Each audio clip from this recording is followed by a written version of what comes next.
Kano ke katundu kaffe ak'obadde okimanyi mumalindirire.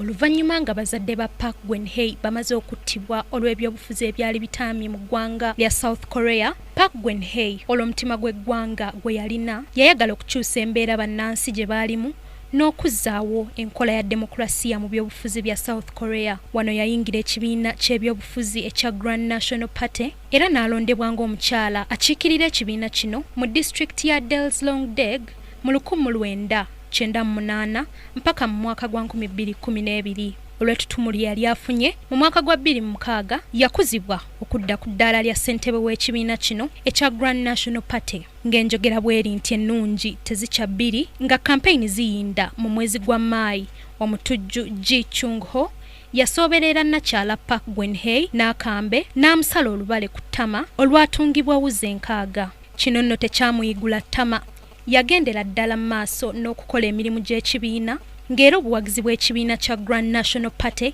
bweyongerera ddala mu ggwanga lya South Korea. Mu bbanga ettono ery'emyaka 2 okuva mu 2004 okutuuka mu 2006 yasobola okutuusa ekibiina kya Grand National Party ku buwanguzi bwa bifo 121 mu kulonda okwa wansi ekyaviirako bannansi okumukazaako erinnya lya Queen of Elections ekivvuunulwanga n'abakyala w'ebyokulonda. Olunaku olw'enkya lindirira olugendo lwa nnakyala Park Guen nga yeesimbawo ku bwa pulezidenti wa South Korea. Madrine Nabukeera, KTV, amalindirire.